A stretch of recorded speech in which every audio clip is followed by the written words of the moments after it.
Point family, how are you? I hope this video finds you safe, well, and blessed. This is Pastor Michael, and I have the awesome opportunity this week and next to share God's Word with you. As you know, I'm always excited about that, and I love doing that. And what I thought would be beneficial for us as a church body this week is to pick up where we left off. We left off in a book, 1 Thessalonians. Many of you remember that. I did preach a message or two that were different from that, but I thought it'd be well if we got back into that book and pick up right where we left off. So this week we will be in 1 Thessalonians chapter 2, verses 13 through 20. And as you remember, one of the first messages I preached out of 1 Thessalonians chapter 1, Paul commended the believing Gentiles there at the church of Thessalonica. And in chapter 2, Paul talked about how affectionate he was toward them, like a mother and a father taking care of their children. The church there at Thessalonica was a young church, and it was being persecuted heavily during Paul's time. And so Paul couldn't get back to the church to see how it was doing. So he wrote a letter to them. And so in chapter 2, verses 13 through 20, we're going to pick up right there. And I've titled it Growing Pains. At the age of 14, I had to experience some growing pains. First day of high school, first year in high school, I came home following that first day, and my grandfather had to sit me down and communicate to me that my grandmother had passed away. I realized then that relationships don't always last. That was a growing pain for me. Many of you have experienced growing pains, be it with relationships, be it with responsibilities, a job, mothers. I know you can identify with growing pains as that child is developing within you for 9 months. It causes you pain as it grows. Well, churches have growing pains as well, spiritual growing pains. And with these spiritual growing pains, unfortunately, there is no salve, there's no Band-Aid you can apply to it to make it better. All you can do is apply God's word to your spiritual growing pains.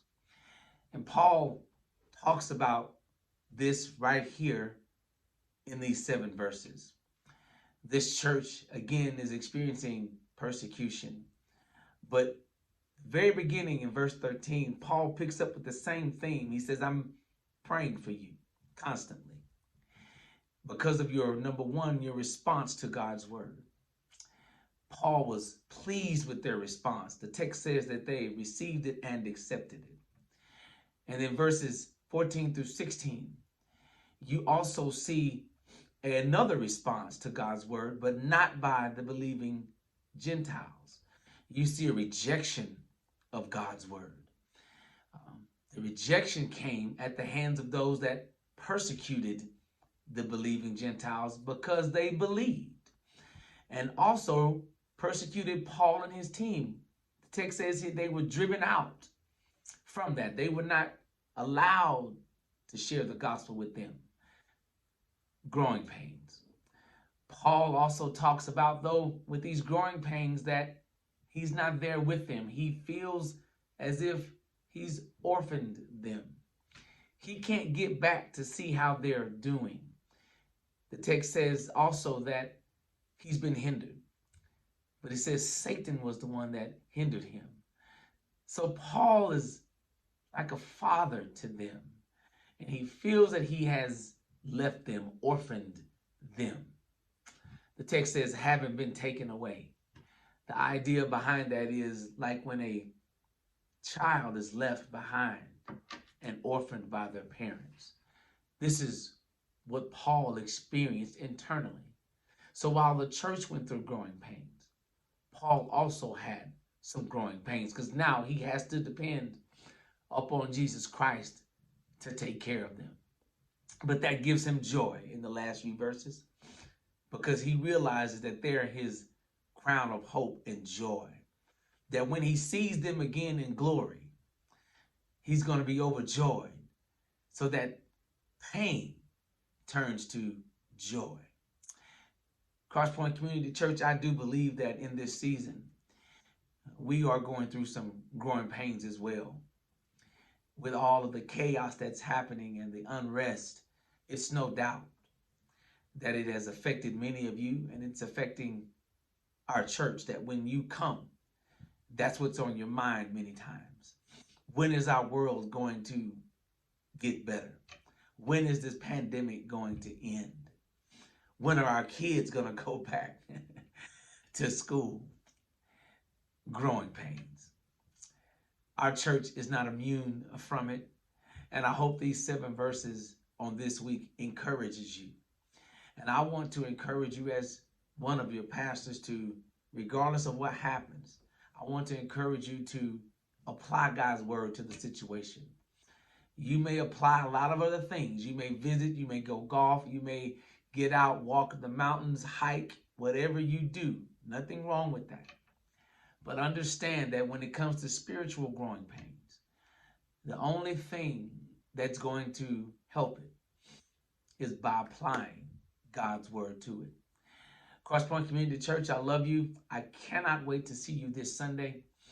If you view us online, live, through our live stream, YouTube, don't forget to subscribe to it, comment, tell us how the message is helping you. And thank you so much for continuously giving to Crosspoint financially.